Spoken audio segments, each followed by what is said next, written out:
mistake and willing ignorance.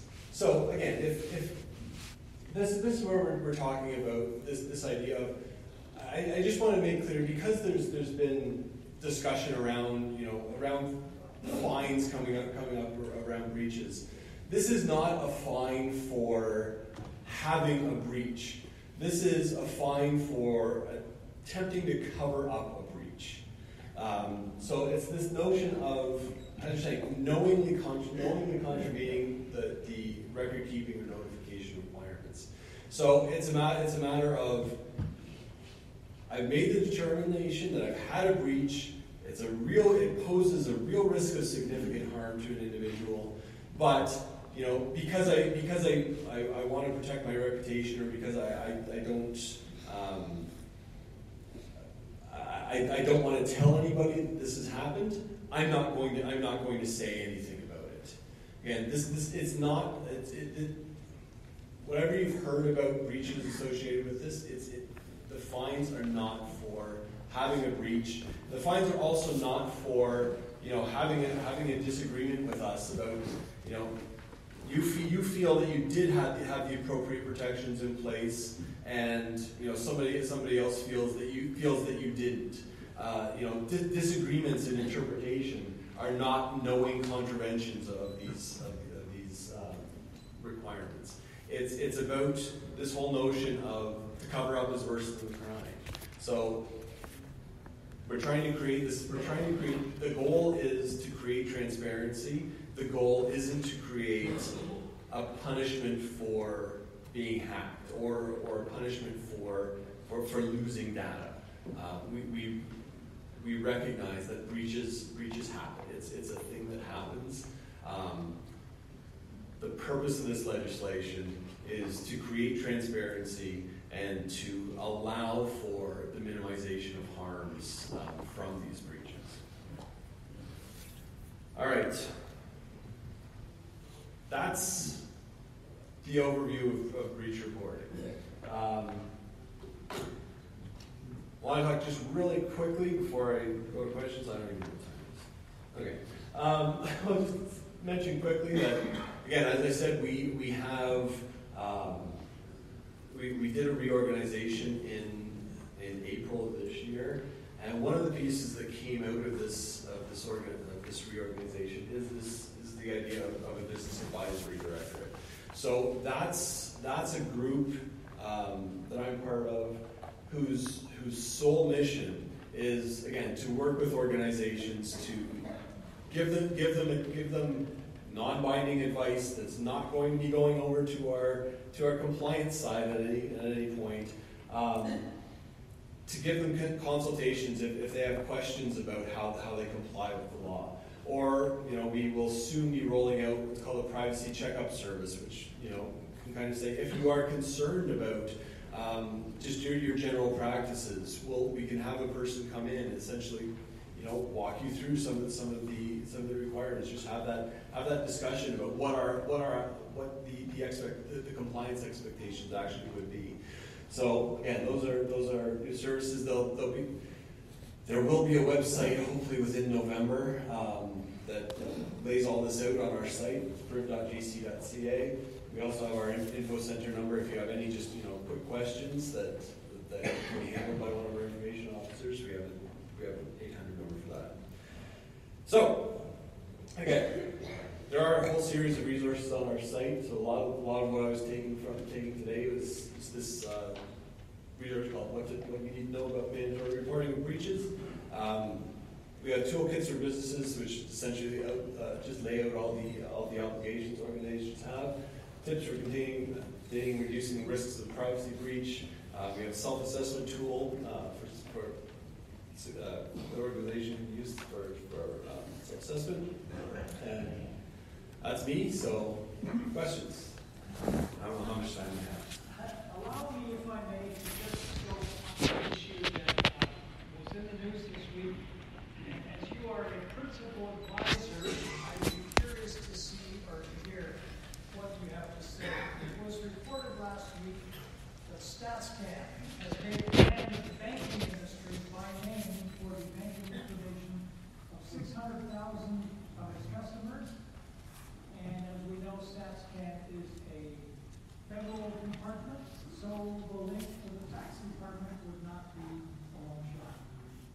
What are you guys doing about that? I think that is a really, really serious incursion by the federal government, the banking industry. I hope the banking industry fights it to the end. So again, like with the Equifax situation, last week as well, we initiated an investigation into that to, ensure to look at that issue and see how it complies, see how or if it complies with the Privacy Act and various Stats Canada's pieces of legislation. So again, I hate to use this excuse, but because of the confidentiality requirements, I can't get into it. But we are examining it. We are investigating that now. Are you independent enough? Could you at least tell us that you are that your office is independent enough that you would be able to resist and avoid any political influences that might forge your attitude towards that kind of event? So the idea is that we are meant to be an independent office. So sorry, the question was, are we sufficiently independent to do investigations? That's statistics. Trudeau fire you is my question. No, so Trudeau. So we are independent of the government of the day. We are an agent of Parliament that reports into. We report into Parliament. We don't report into a minister nor the Prime Minister. So the idea behind setting up the office in the 1980s was, initially our sole mandate was examining the personal information, the information practices of the federal government. So again, there's always the question of trust, of whether you trust it, but the idea is that no, we don't report into Trudeau. Trudeau cannot fire anyone within our organization, so we're as independent as you can have within the government. Thank you. On the topic of cloud computing, it's come to my attention that it's important where the cloud is actually housed, and if it's housed in the U.S., the Department of Homeland Security has access to that information under their laws. So, what is that a privacy breach? No. So, our position is that individuals should be made aware if their information is going to be stored cross borders. However, it is not. There are no data localization requirements within Canada, with some small exceptions, like BC government data can't go outside of Canada. But broadly speaking, for the private sector, it's permissible to store information in the cloud, even if that does cross the Canadian border. So there is no protection if it's housed in the U.S.?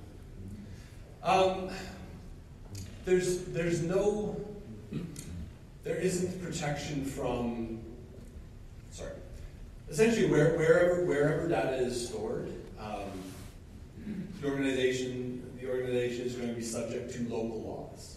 So yes, in the U.S. there's provisions that allow DHS to access data. That's true in most jurisdictions. So yes, it's true that there are the potential for law enforcement access to data when data is stored across borders, but under the current law, there is no requirement to keep data in Canada. That's about the best I can kind of say. Given the competitive nature of offshore companies bidding on this business, I think that's a real problem. Mm-hmm. A very real problem. Okay. Security of using fax versus emails of clients' personal information. Or are you trying to do a transaction for a client and you're doing maybe where they live or whatever using email? What's the security, or is there security? There are ways to send emails in an encrypted manner. I was going to say our own practices would be that we wouldn't send personal information in unencrypted emails. So again, we will, whether it's encrypting documents that are associated with an email or encrypting email itself, there are steps that can be taken to protect the email. Again, we've never found that it is a breach in and of itself to send an unencrypted email, but we also recognize that that creates the possibility of that information being intercepted. Any more questions? Thanks very much, Vance. Let's give him a round of applause. This is a really tough crowd, right? So, just one other thought on the nationality thing. I believe, correct me if I'm wrong, but I believe that Office 365, when we looked at that corporately in Canada, they house the data in Canada. And it's certainly something that you might consider as, making it a selling point of your business, that you have found a service that ensures data stays in Canada and making so to say it's not a legal requirement doesn't mean it's not a good idea, and I think absolutely it could be a selling point of your business.